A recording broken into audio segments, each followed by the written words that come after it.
What's up, guys? Jeff Cavaliere, ATHLEAN-X.com.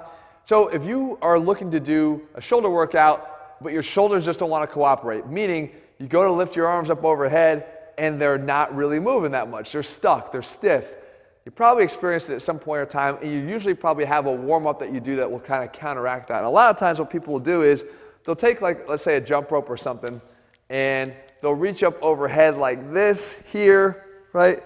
Kind of move it over to the side this way, move it back this way, just trying to get their arms up overhead and loosen up because it feels just, like I said, stiff. That's not what you want to do. What I'm going to show you today is something that's going to actually work a lot more effectively right away, because you're actually going to work the muscles that are trying to work here to get your arms up overhead. Why? Because what's really stiff is not likely your shoulder joint. Right? What happens is the shoulder joint itself is a ball and socket, and that thing moves pretty good. Unless you have a documented impingement in your shoulder already, a ball and socket is going to move pretty freely. But what is not going to move so freely is going to be your shoulder blades on the back of your body here that contribute heavily to your arm being able to go overhead.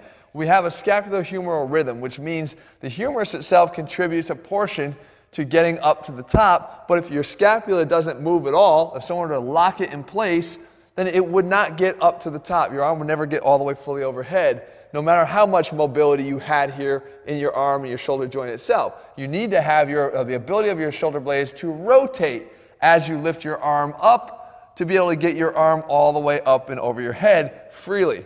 What we're lacking probably is the freeness of that mobility of the shoulder blade. Why? Because posturally we lock it up. We sit with poor posture. We sit down a good portion of the day. Our arms aren't elevated. They're not asked to go up over our head. So those muscles there tend to get short and tight, and they restrict the motion of the shoulder blade. But what we can do is we can use this ball. And there's a very specific reason why we want to use this. Position yourself first and foremost down on the ground. So when you're down on the ground, you take away any of the cheating that you normally would get when you're standing on your feet and you're leaning back trying to fake your arm up to the top. We don't want that. So instead, kneel down here on the ground to take that out of the equation.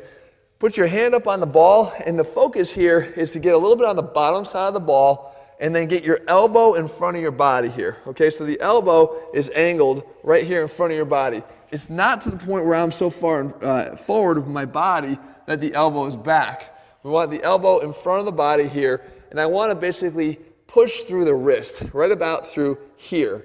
And by pushing through the wrist, I'm actually getting a little bit of an external rotation here, active external rotation of my shoulder. That is actually activating the muscles that run all over this shoulder blade here and help contribute to some of the stability while we raise our arm up over our head, realizing that it's in a tug of war with the deltoid as we do it.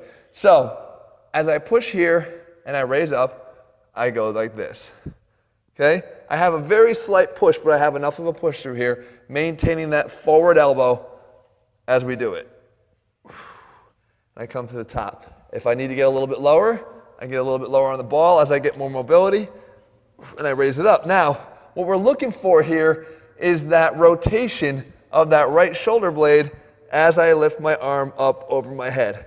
So as I come down, now as it goes up, it's going to rotate this way. The bottom portion is going to rotate out towards the side that way. And up. It's going to do this a lot more easily because we've actually engaged those muscles in the first place to let it help you. Now, after you do about 6 or 7, we switch it right to the front here in the middle. We walk our hands up underneath. Elbows are obviously in the middle, or in front of our body now. We come down here, and then we press up. Reach your head through. Just like you would have to do on an overhead press. Reach the head through.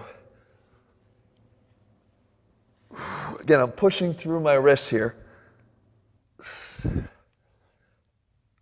6 or 7 there, roll it down this side here, up, and press. Again, working on pushing through the wrist. My hands are kind of dead back here, but the elbow's in front, the fingers aren't pushing. I'm just going through the wrist.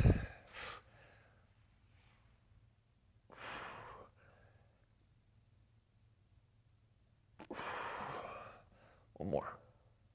Again, I get that external rotation here. And what we've done is we've not just awakened the muscles that support the scapula, but we've also taken the muscles that help to stabilize once our arms are over our head, which are the lower traps, and we've involved them as well. So now when I go to lift my arms up over my head, it's very much effortless, okay, from this position here. So now if I were to go overhead press, it feels a lot better than had I stayed here for 3, 4, 5 minutes trying to do this. No activation from doing this. The proper activation when you use the ball. So guys, try that out. No matter what it is that you're trying to do here, guys, there's always a way to warm yourself up, but you have to do it properly.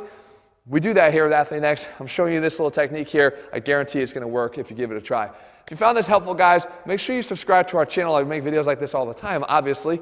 But in the meantime, if you're looking for a program that helps you to get a step-by-step approach to getting yourself ready and then to knock it out in the gym every single workout, we have those all over at ATHLEAN-X.com. All right, guys, I'll see you back here soon.